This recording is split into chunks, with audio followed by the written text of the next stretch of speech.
Chelsea go second in the Premier League, 23 points. Tough game after the international break. Tough, more Burnley. Tough ground to go to. But listen, they get the job done. 3 points says 3 points, but there's a few standout performers we really have to speak about. And the title says Andrey Santos. I feel like that was his statement performance. That was his welcome to the Premier League performance. And so many times you see people say like welcome to the Premier League, but like in a bad way. Like you've just been welcomed to the intensity, to the physicality, to the standards. No, this was Andrey Santos welcoming himself to the Premier League and letting everybody know this is what I can do from minute 1 to minute 90. This is why at the moment on my form I am undroppable, and this is why, like you see in the summer, I feel like last season he had such a good start at Strasbourg. He had an amazing campaign. He was on loan. He showed the whole package: goals, assists, the ability to defend off the ball, tactically. I feel like this season, he's now proven to everybody why Chelsea kept him in the summer and why when offers were coming in on loan, permanent signature, Maresca, Chelsea's entire board decided, no, we're keeping him apart. But before everything, make sure to like, make sure to subscribe. I know I haven't been as consistent on this channel, but we will be now. Andrey Santos, I really like that as a performance. I watched him briefly at like Strasbourg last season, and I always was like, what type of player is he? Because I see the Brazilian flair, I see the dynamism, I see the ability to score goals, I see the ability to play make in the final third, but I also see the ability to be this like tenacious, aggressive pit bull in the center of the field. And I feel like the Premier League, the way it's played, how it's so end-to-end, how there's this heavy reliance on physicality, this is what I mean when I say welcome to the Premier League. Because today against Burnley, like, listen, I'm a firm believer in players can only play to the best of their ability when they're starting week in, week out. So they gain that necessary match sharpness, that match rhythm. They begin to get like some chemistry with their teammates. So I know I'm playing with you every single week. You're to my left, you're to my right, you're ahead of me, you're behind me. They begin to understand one another's strengths and weaknesses.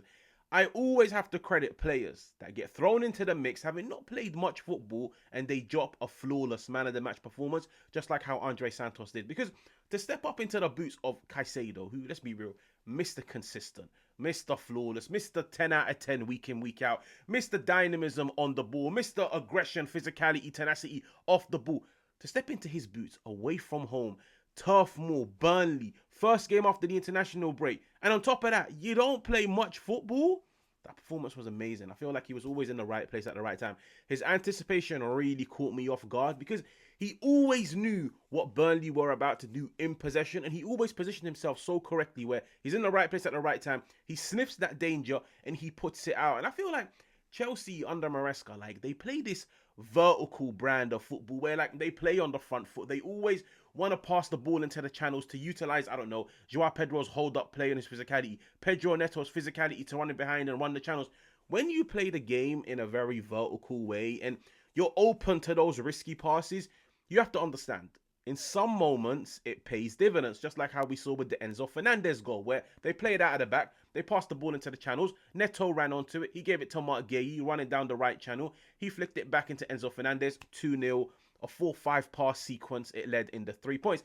But when it works, it's amazing because it's so dynamic, it's so fast, it's so fluid, but you also have to bear in mind, in some moments, playing very vertical, playing very risky, always going for that forward pass in order to exploit the space that the opposition leave behind, it's not always going to work out. Risky passes are called risky passes for a reason. I think where he was spot on today is, don't get me wrong, I feel like in the first 15-20 minutes, he had to grow into the game. And I feel like Burnley had a very good 15-20 minutes. They were exploiting Chelsea. They were getting a lot of space in the centre of the field because they were also very vertical. They were finding space in the pockets. I think after the 20 minutes, he figured out the game plan. He understood where he needs to be, how Burnley want to play, and where they get the most joy. And I was watching him and I was like, you're always in the right place at the right time. But it's all good being in the right place at the right time. You now need to stop this transition. You now need to stop this pass from getting forwards and he put his body on the line. Like you see some of these crunching tackles right at the end. Like these are the difference between a goal and no goal. Maybe a corner and no corner. And when you look at Burnley, that they are a team that relies heavily on their set pieces.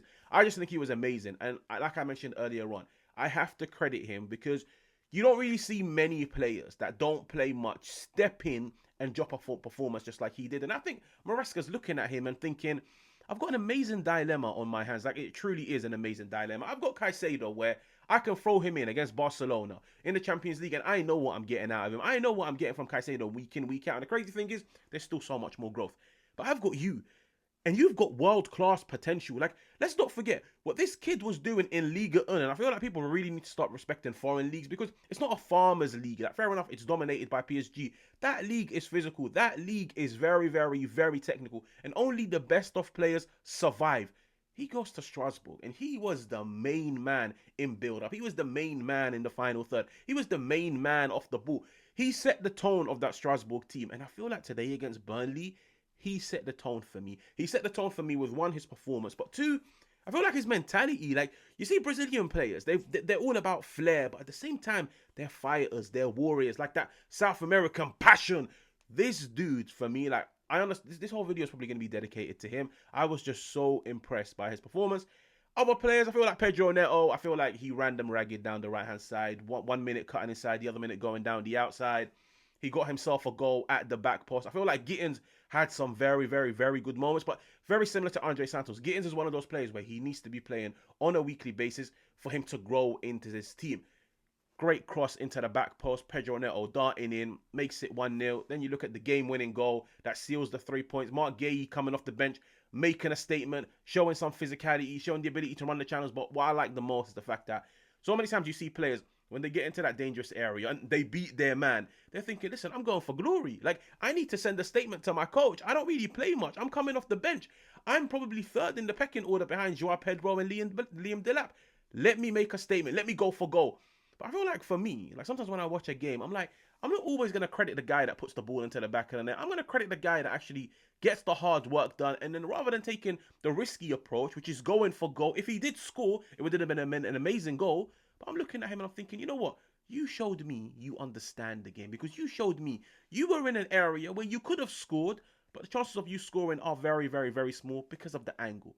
But you could have just passed it back into your teammate. He received the ball from 12 yards out. No goalkeeper, just two players on the line. Passes it into Enzo Fernandez. He gets himself a goal. I think it was a good performance. Like, don't get me wrong. I'm not saying Chelsea were flawless. I'm not saying Chelsea were amazing. I always say this, like, first game after the international breaks, you always have to take them with a pinch of salt. Players have travelled all over the world. Some players haven't played in 2 weeks because they never got called up. First games after the international break are always a little bit slow. They're always a little bit cagey. Like, players are beginning to find their feet. Players are now back playing with players that they probably haven't trained and played with for the past 2 weeks because of the international break. To go away to Burnley, away from home, 12:30 kickoff. Like, come on, if you watch the Premier League, you know 12:30 kickoffs are the biggest curse. To go there, one, get a clean sheet. Two, get yourself 2 goals. 3, there was like some rotation. Like, let's be honest. Like, as in, for example, Caicedo didn't play. You look at somebody like Fofana, he didn't play. You look at Malo Gusto, he didn't play. Reece James went off at halftime. Joao Pedro went off on like the 65th minute. Esteval didn't play. There was some chopping and changing when it comes to the starting 11. So to go there and still get the 3 points and get a 2-0 and get a clean sheet and all of the replacements for your first team players, let's not forget Cole Palmer still unavailable. All of the replacements step up and perform the way they did. It's definitely a positive sign. And you listen, 3 points is 3 points. That's one thing that I firmly believe in. 3 points is 3 points. If you can win whilst not playing amazing, it's definitely the sign of a good team. They go second in the Premier League, applying some pressure to Arsenal.